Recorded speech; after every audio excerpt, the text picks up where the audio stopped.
Hi అండి, welcome to my channel. ఈరోజు upma pesarattu, onion pesarattu ఎలా చేశానో ఈ వీడియోలో మీకు చూపిస్తాను. ఫస్ట్ టైం చేసినా కానీ పర్ఫెక్ట్గా కుదురుతుంది. వీడియోని ఎండ్ వరకు చూడండి. 1.5 పెసర్లకి 1 గ్లాస్ రైస్ తీసుకోవాలి. దోశలు క్రిస్పీగా రావడానికి నేను 1/2 కప్ మినపప్పుని కూడా యాడ్ చేశాను. ఇప్పుడు 2 నుంచి 3 సార్లు మంచిగా వాష్ చేసేసుకోవాలి. వాష్ చేసుకొని దీన్ని నైట్ అంతా నానబెట్టుకోవాలి. నెక్స్ట్ డే మార్నింగ్ మంచిగా గ్రైండ్ చేసేసుకోవాలి. ఈ విధంగా మెత్తగా గ్రైండ్ చేసేసుకోవాలి. ఇందులోకి 2 పచ్చిమిర్చి, జీలకర్ర యాడ్ చేసేసుకొని ఈ విధంగా గ్రైండ్ చేసేసుకోవాలి. ఈ పిండిని అప్పటికప్పుడు దోశలు వేసుకోవచ్చు. ఇందులో కొంచెం జీలకర్ర యాడ్ చేసేసుకొని ప్యాన్ కొంచెం హీట్ అయిన తర్వాత మీడియం ఫ్లేమ్లోకి పెట్టుకొని దోశను వేసుకోవాలి. ప్యాన్ ఎక్కువగా హీట్ అయితే దోశలు మంచిగా రావు. దోశ వేసుకున్న తర్వాత ఫ్లేమ్ని హై ఫ్లేమ్లో పెట్టి దోశను మంచిగా కాల్చుకోవాలి. పెసరట్టుకి ఆయిల్ కొంచెం ఎక్కువగానే పడుతుంది.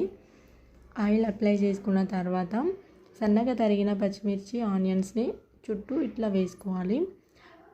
దోశ మంచిగా క్రిస్పీగా కాలిన తర్వాత ఒక సైడ్కి ఫోల్డ్ చేసుకొని బ్యాక్ సైడ్ మంచిగా కాల్చుకోవాలి. ఈ విధంగా ఇట్లా మొత్తం క్రిస్పీగా అయిన తర్వాత దీన్ని తీసేసుకోవాలి ఒక ప్లేట్లోకి. ఇప్పుడు ప్యాన్ కొంచెం హీట్ తగ్గిన తర్వాత ఇంకొక దోశ వేసేసుకోవాలి. మీరు ఎప్పుడైనా హెల్తీగా బ్రేక్ఫాస్ట్ ప్రిపేర్ చేసుకోవాలి అని అనుకున్నప్పుడు ఇలా హెల్తీగా ఉప్మా పెసరట్టు చేసుకోండి, చాలా బాగుంటుంది. మా వారికి ఉప్మా పెసరట్టు అంటే చాలా ఇష్టము. మీలో ఎంతమందికి ఉప్మా పెసరట్టు అంటే ఇష్టమో కామెంట్లో తెలపండి. ఈ ఆయిల్ అప్లై చేసుకున్న తర్వాత ఉప్మాని ఇలా దోశ మీద మొత్తం అప్లై చేసేసుకోవాలి. ఉప్మా మొత్తం ఇలా అప్లై చేసుకున్న తర్వాత ఆనియన్, పచ్చిమిర్చిని వేసేసుకోవాలి. ఇప్పుడు దీన్ని మంచిగా క్రిస్పీగా కాలనివ్వాలి. క్రిస్పీగా అయిన తర్వాత ఒక సైడ్కి ఫోల్డ్ చేసేసుకొని బ్యాక్ సైడ్ కూడా మంచిగా కాల్చుకోవాలి. ఈ విధంగా క్రిస్పీగా అయిన తర్వాత ప్లేట్లోకి తీసేసుకోవాలి.